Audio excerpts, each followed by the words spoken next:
Sentados, por favor, mis hermanos, gracias. Quero, antes de empezar mi última participação esta manhã, aproveitar que é a última oportunidade que tendrei de falar. Quero agradecer a Deus, não, por la oportunidade que me ha dado de estar com vosotros uma vez mais em nossa primeira conferência misionera. Las primeras de muitas, pero la primera, la única de la história. E somos gratos ao Senhor por estar aqui, alabando ao Senhor e aprendendo com nossos irmãos. Sou grato por la vida de meu pastor, sua esposa, irmã Neia, por la forma tão carinhosa que nos recebem aqui sempre quando venimos. Não só a eles, mas também a toda a igreja, não? A igreja de Retafe, a igreja de Madrid, que também está aqui participando. Quero agradecer a los hermanos de Málaga, não, que vieram aí, a los hermanos de la congregação de Torremolinos, que estão aqui com nós também este fim de semana. Meus irmãos, nós chegamos a la classe de número 5, ok? É a última classe.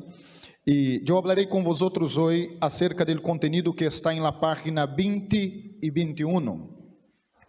Quizás eu não irei passar com vosotros ponto a ponto como passamos em las demás classes, pero todo o que hablarei está aí em sua libreta, em la página 20 e 21, e vosotros podem ao largo da classe ir acompanhando. Eu quero seguir falando acerca do crescimento da igreja evangélica em Espanha, em especial o crescimento da igreja evangélica em Madrid, porque é vosso campo de trabalho. Para introdução e para começar, me gostaria de pedir ao irmão Thales que pusera para nós o vídeo acerca do crescimento das igrejas em Espanha. Mira, nós já começamos a chamar a atenção de los medios de comunicação, de las teles, e isso é bueno porque eles nos ajudam a proclamar de uma maneira ou outra o Evangelho de Jesucristo. Por favor.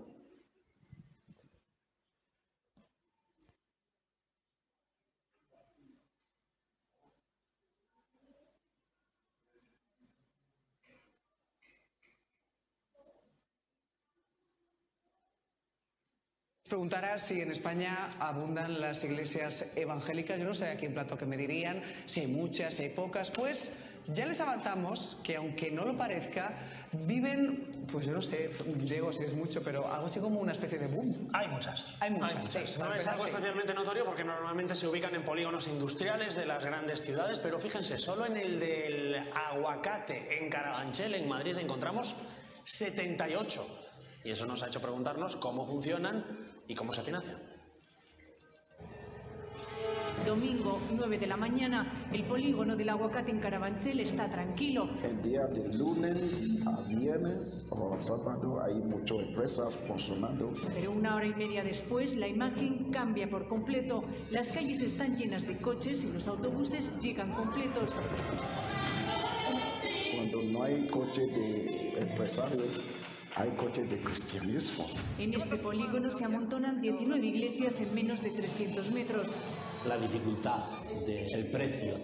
Nosotros normalmente no tenemos ayudas públicas, construimos nuestras iglesias con el esfuerzo de los fieles. Pero también el espacio. El número de iglesias evangélicas cada vez crece más, no hay suelo edificable y lo que no hay es lugar, y es un problema. La iglesia Salem lleva 5 años en la calle del Cidro. Hemos tenido varios locales en propiedad, el último nos vimos desbordados por la asistencia, tuvimos que vender ese edificio. Pero no fue fácil, han tardado 7 años en poder instalarse aquí. Pues nosotros tenemos una normativa más exigente que las de muchas discotecas aquí en España. Y como ellos, muchas iglesias evangélicas en España aplican la normativa de actividades molestas, insalubres o peligrosas. Insalubre, porque peligroso, ¿por qué?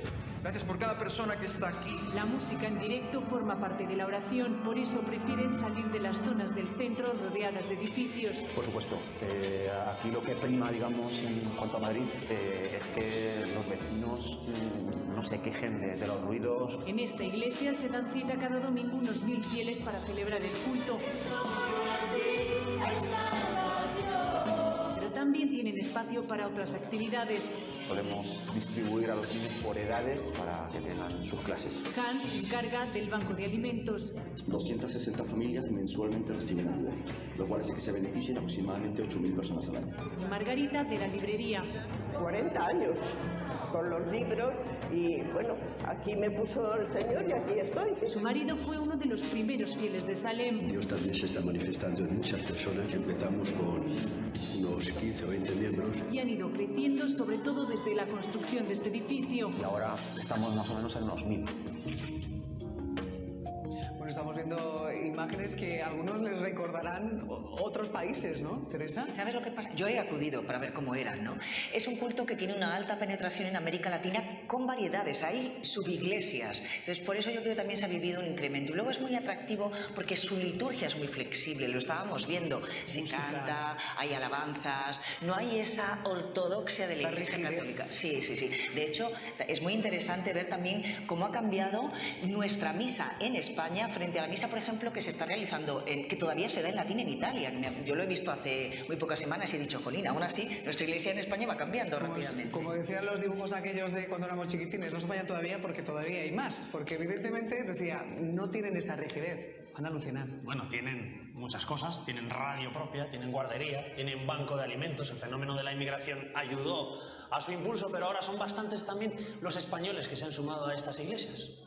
En los últimos años, la Iglesia Evangélica ha sufrido un fuerte crecimiento en España. El polígono del Aguacate en Carabanchel es prueba de ello. Hay 78 iglesias. Nosotros, por ejemplo, tenemos más de 3.000 miembros en la iglesia. Desde el año 2016 se han trasladado 9 veces y ahora tienen que volver a mudarse. Aquí podemos ver el proyecto, que son 3.200 asientos, con 8.000 metros cuadrados, con 4.000 metros de aparcamiento. Allí tendrán espacio para la radio. Cristo es lo mejor que nosotros podemos tener en la vida. Estamos en 14 regiones de España y la radio, nosotros no recibimos dinero de ningún programa. La iglesia se mantiene por las donaciones. Todo es por aportación de las personas que vienen y ellos nos ayudan. El que quiera que ayuda. Las iglesias evangélicas no reciben nada ni tenemos acceso al IRPF. O pone el IRPF para las diferentes confesiones o lo quita. No puede ser que una sola lo tenga y las demás no. La mayoría de las iglesias pues, solo reciben ayudas de lo que sus propios fieles aportan. Los fieles de la Iglesia Africana de los Elegidos de Dios pagan este local de alquiler en el polígono. Un alquiler local como este estamos pagando 1.700 con IVA, hablando de dormir. Queremos comprar local, pero a veces el banco siempre pide 30 o 20%. Esta cantidad en volumen no tenemos. Durante la celebración del domingo, varios fieles echan los sobres con los donativos en una caja. Después, una de las asistentes sale y da su testimonio de su relación con Dios durante la semana. La celebración es en inglés y un chico lo va traduciendo en directo. Si no fuera por Dios que está con nosotros, no creo que estuviese aquí hoy. Que Dios Todopoderoso te protegerá, te dará testimonio en el nombre de Jesús. Gracias, Padre. La celebración termina felicitando y rezando por los que cumplen años durante la semana. Aunque para ellos esto sea muy nuevo, incluso cuando empieza la periodista a hablar, me recordé de un programa en la tele que hay en Brasil que se llama Globo Repórter, ¿no? Porque ella decía cómo viven, cómo comen, ¿no? Cómo esta gente se porta, ¿no? Cómo se financian, dónde viene el dinero, porque siempre están preocupados con nuestro dinero, ¿no? Esa gente siempre se preocupa con el dinero de los creyentes. Me acordé porque para ellos es algo muy nuevo, ¿no? Pero para nosotros todo esto que asistimos es muy familiar, es el día a día de la iglesia, ¿no? Pero nosotros alabamos al Señor por ese crecimiento, pero también entendemos que esto no empezó hoy. Una de las iglesias más influyentes de Madrid está en esta noticia, que es la Iglesia Salem. La Iglesia Salem nace en 1970 con el padre del actual pastor. El actual pastor de la Iglesia Salem es un cantante muy conocido aquí en España, pastor Marcos Vidal, ¿no? Pero la iglesia nace por medio de su padre y después ele assume entonces el liderazgo de la iglesia y la iglesia vive un nuevo momento. Para ellos, esto empezó quizás hace una década, 2 décadas, pero nosotros aprendemos que hace muchos años, décadas y ciclos que nuestros hermanos están trabajando para llegar hasta este momento. Hermanos, en el año de 2004, atención para estas informaciones, está en su libreta, pero yo hice un resumen aquí para quedar más claro, ¿ok? En el año de 2004 había 979 iglesias evangélicas registradas en el Ministerio de la Justicia. 2004, 979. En 2014, 2103. Y en 2021, 4283. Registradas em el Ministério de la Justiça, fora aquelas que nós já dissemos que não estão registradas, não? Claro que a notícia deixou muito claro que a chegada de los imigrantes latino-americanos a partir da década de 80 hizo com que a igreja alcançasse número maior de pessoas. Hoy, los inmigrantes latinoamericanos es el colectivo extranjero más importante aquí en España. Atención para esas informaciones y estos números. Mira, en 2004 habían 514,000 latinoamericanos aquí en España. En 2013, casi 1,500,000, 1,5 millones de habitantes. Hoy, cerca de 2 millones de latinos americanos en España. Todas esas informaciones que yo estoy diciendo, la fuente de los datos están ahí en su libreta para que después los hermanos que quieran aprofundizarse un poco más en el estudio. Entonces, es claro el crecimiento de la comunidad latinoamericana que influyó en los últimos 20, 30 años el crecimiento de la iglesia. Bueno, Brasil, yo quiero hablar un poquito de Brasil porque nuestra iglesia es una misión que vino de Brasil, ¿no? Y hay muchos brasileños aún en la iglesia. Entonces, Brasil tiene una participación muy grande, una participación muy importante en este proceso de crecimiento de las iglesias en España. Aunque nosotros tenemos la dificultad del idioma comparado a otros países de Latinoamérica, pero no fue un obstáculo para que los brasileños viniesen a España y plantase iglesia, aunque nos cueste algunas palabras, ¿no? El esfuerzo de los misioneros en aprender un nuevo idioma, en adaptarse a una nueva cultura, colaborou muitíssimo para o crescimento das igrejas, porque Brasil se convertiu em um exportador de missioneiros para todo o mundo.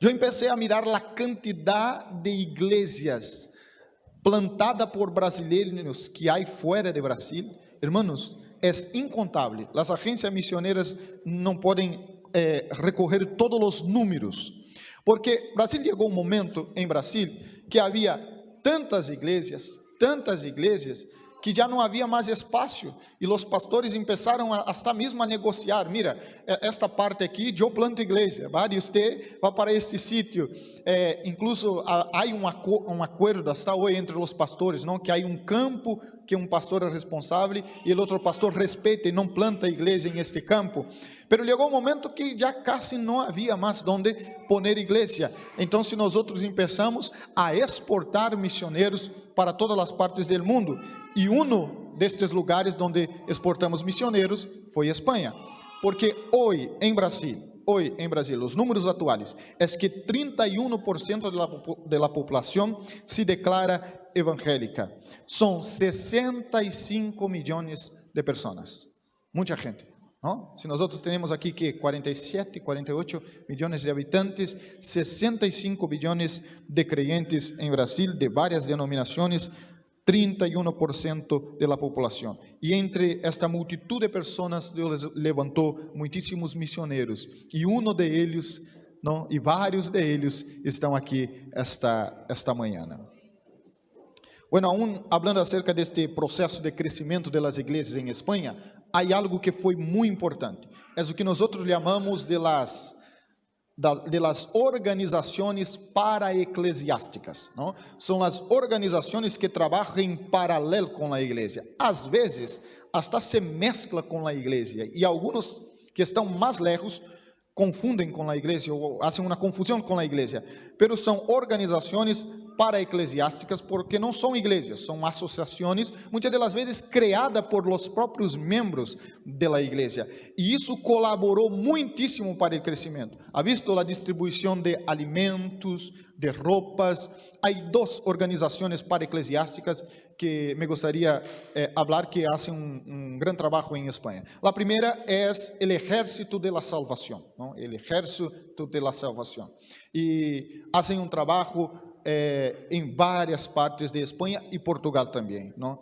Nós também devemos entender que a Península Ibérica, que era em el passado assim, não? A Península Ibérica, Portugal e Espanha, quase se mesclavam em el tema de las missões, ok? Não havia muitíssima separação. La outra é la Remar, não? La Remar, a organização da Igreja Cuerpo de Cristo, que trabalha com a recuperação de pessoas com problemas com vícios, com drogas e com álcool e outras coisas. Estas instituições, o trabalho social da igreja colaborou muitíssimo para a sociedade conhecer a igreja. Isso é muito importante. Me gostaria de gastar alguns minutos em este tema, que eu creio que é algo que cada vez devemos progredir e trabalhar, que é criar a puente. E aí nos falta, estamos em este tema, criar a puente de la sociedade com a igreja, fazer com que a igreja não seja invisível a la comunidade, não?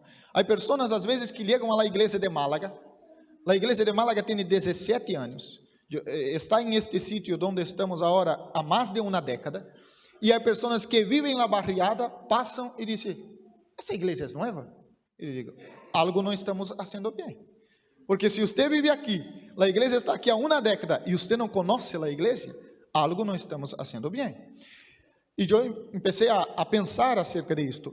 99,9%, para não dizer 100%, de los programas de la igreja são de la puerta para dentro, são para creyentes, não?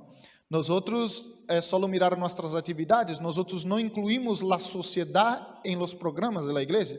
É o que nós nombramos como eventos puentes, não? Que acercam a sociedade.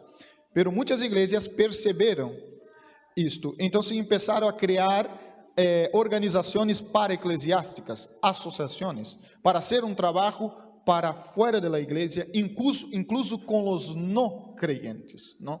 E isto acercou a comunidade da igreja, isso com que a igreja parasse de ser invisível à sociedade. Outra vantagem, muitas pessoas têm uma visão acerca da igreja distorcionada, que a igreja é aquela que só pide das pessoas, não?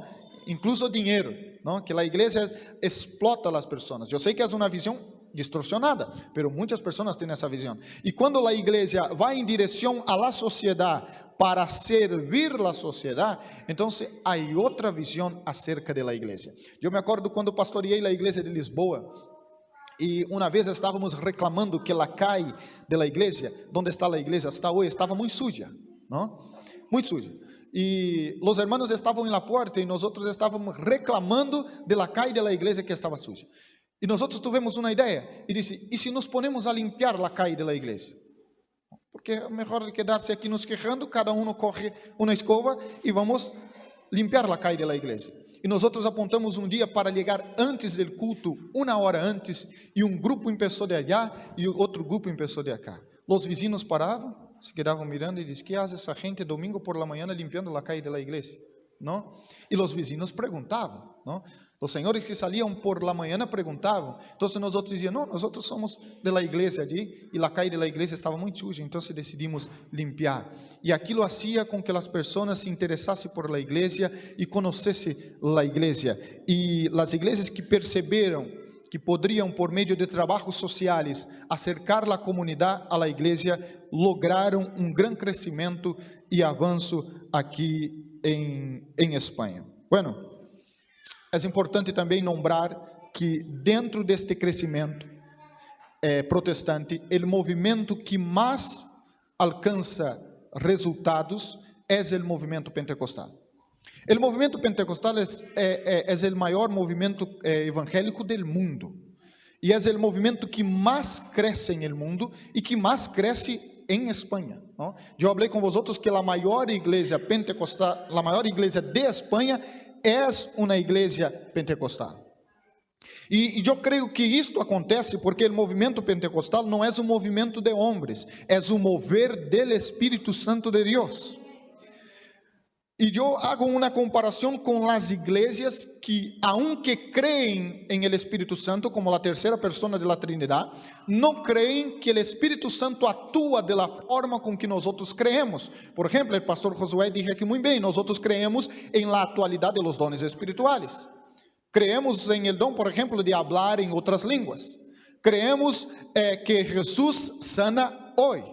Isso hace toda a diferença, porque eu tenho amigos, pastores tradicionais que têm uma compreensão acerca do Espírito Santo distinta de nós outros. São homens piedosos, pero têm grande dificuldade de lograr crescimento em suas igrejas. E eu creio que se deve a isto, porque nós entendemos, se você porta a Bíblia e pode abrir sua Bíblia, entendemos por la palavra de Deus em Juan, ou tal exponer aqui para os hermanos, Juan capítulo 16 e versículo 7. Juan capítulo 16 e versículo 7, eu vou ler o 7 e o 8, estou com a Reina Valera. Jesus está falando, pero eu os digo la verdade, os convém que eu vaya, porque se não me fuera, el Consolador não vendría a vosotros, mas si me fuera, os lo enviarei, e quando ele venga, convencerá al hombre del pecado, de justicia e juicio. Creemos por la palabra del Señor que la obra de convencer el hombre de su estado de pecado es una obra del Espíritu Santo, no es a elocuencia del predicador, aunque para predicar a elocuencia es una buena calidad, ¿no? Es importante, pero no es la elocuencia del predicador, no son las credenciales del predicador, es el mover del Espíritu Santo que toca el corazón del hombre, porque muchas de las veces las inteligencias del predicador solamente llega en la mente, pero el Espíritu Santo llega al corazón, al más profundo del corazón. Uno de los pastores que testemunhou aqui disse que su conversión foi uma aceitação que ele era um miserável, um pecador, não, reconhecendo dentro de si que não era nada sem Cristo e necessitava de Cristo. Isto não é obra de homens, isto é obra do Espírito Santo de Deus. Por isso, hermanos, aunque estamos em uma cultura distinta, onde a expressão de adoração é distinta de nós outros, eu creio que há princípios que não devemos negociar, e um dos princípios é creer em la atualidade de los dones espirituales. Uno de los principios es nunca dejar de ser una iglesia pentecostal. Uno de los principios es nunca dejar de creer que Jesucristo bautiza con el Espíritu Santo hoy. Déjame te dizer una cosa, hoy por la mañana Jesucristo puede bautizarte con el Espíritu Santo. Es esto que hace toda la diferencia en el crecimiento de las iglesias, y la historia comprueba esto. Por eso que Jesús, cuando va al cielo, ele envia o Espírito Santo, e a partir do momento que o Espírito Santo é derramado sobre a igreja, em el primeiro sermão de Pedro, já começam as multitudes a reconhecer a Jesus como Salvador. E o crescimento aí não para, o crescimento aí não para. Bueno, mira para 1 Coríntios, vá lá com sua Bíblia em 1 Coríntios capítulo 3 e versículo 5. 1 Coríntios capítulo 3, versículo 5, em la Reina Valera diz que é, pois, Paulo ou Pablo, não? Que é Apolos? São que? Servidores. São servidores. Que somos nós outros, irmãos? Pastor Maicon, pastor Júnior, pastor, somos servidores de Cristo, não? E o texto sigue dizendo: por meio de los quais habéis creídos, e isto segundo lo que cada uno concedió al Senhor. Eu plantei, Pablo, Apolos regou, pero el crescimento ha dado Cristo, ou Deus. Em minha tradução diz Deus, aqui diz Senhor. Não. Assim, sim, Senhor. Aqui diz Senhor, aqui diz Deus. Assim que nem el que planta es algo, nem el que rega, sino Deus, que é quem dá o crescimento. Então, o mais importante aqui não é o que plantou, não é o que regou, não, o mais importante é Cristo, que por meio de seu Espírito Santo dá o crescimento à igreja. Nós nunca podemos nos gloriar do crescimento da igreja, porque reconozco en la verdad que no es fruto de mi trabajo, es un obrar del Espíritu Santo de Dios, porque aunque yo pierda la voz de tanto predicar, quien convence al hombre del pecado es el Espíritu Santo, quien bautiza es el Espíritu Santo, quien sana a los enfermos es el Señor. De verdad que las cosas que más importan en la vida, yo no puedo obrar por ti, pero el Espíritu Santo que habita en nosotros, obrará por nosotros. Es el actuar, es el mover del Espíritu Santo de Dios. Y nosotros solo necesitamos una cosa, decir: Señor, yo soy un instrumento. Yo soy un instrumento, úsame. Yo soy como el barro en las manos del alfarero. Trabaja en mí, moldea. Y si nosotros nos pusermos a inteira disposición del Señor, Dios hará grandes cosas. Mira, me encanta hablar de historia. Me encanta conocer el pasado. Pero yo no quiero vivir en el pasado. Me encanta escuchar las experiencias de los héroes de la fe, pero yo quiero vivir mis experiencias con Dios. Sabe, yo me acuerdo de la multiplicación del aceite, y dice que mientras había vasija, había aceite, y cada vasija nueva es un milagro nuevo. Às vezes, hermanos, nosotros nos quedamos contentos. E aí está o perigo de dizer: graças a Deus, alguém morreu por Jesus, e agora nós estamos aqui, glória, já está hecho o trabalho. Nada, eles fizeram seu trabalho e receberão seu galardão, pero agora toca a nós outros. E nós outros, hermanos, estamos começando de aqui, graças a Deus por lo que foi hecho, valoramos e reconhecemos o valor, pero é nossa missão agora, se Jesus não volver, entregar este trabalho em outro nível para a próxima geração. É uma questão de dignidade cristiana. Se não nós outros menospreciamos todo o trabalho hecho hasta estes dias.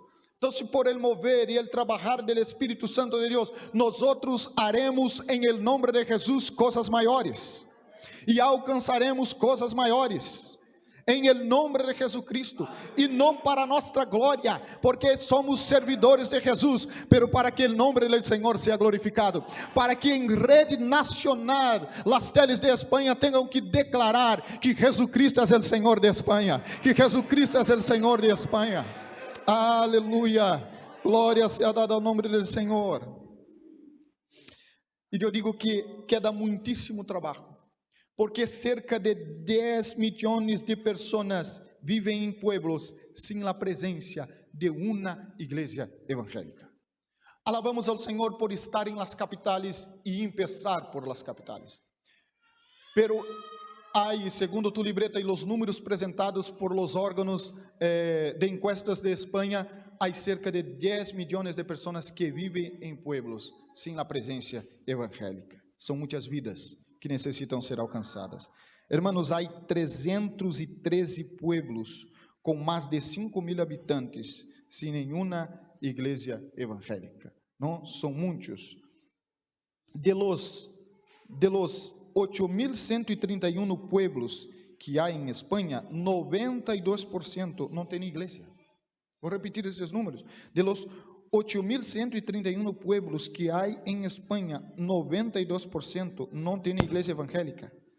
Agora toca a mim, pastor. Mira, pastor Vilmar, Andaluzia é a região com mais municípios sem igreja, não? É onde eu estou, não? É minha região de trabalho. Então, é a comunidade autônoma, é onde há mais municípios sem igrejas evangélicas. E eu termino aqui, porque eu creio que nem será necessário ocupar todo o meu tempo, vou deixar para Júnior. Necessitamos de algumas coisas. Eu não vou falar de todas, vou falar de 3. Primeiro, necessitamos de recursos financeiros, porque necessitamos enviar missioneros a los pueblos. E para chegar em los pueblos, nós necessitamos de recursos.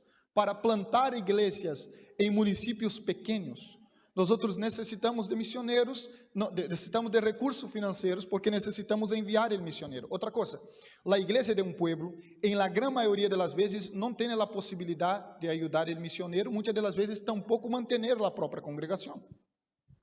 Por isso, nós devemos estabelecer, como estamos estabelecendo as grandes igrejas em las capitales, para que las grandes igrejas en la capital sea el soporte para las iglesias en los pueblos. Hasta que las iglesias en los pueblos, después de médio e largo prazo de trabalho, tenham uma vida econômica própria e podem manter-se a si mesmos. Pero é uma ilusão pensar que nós plantaremos igreja em los pueblos de la mesma maneira que plantamos na capital.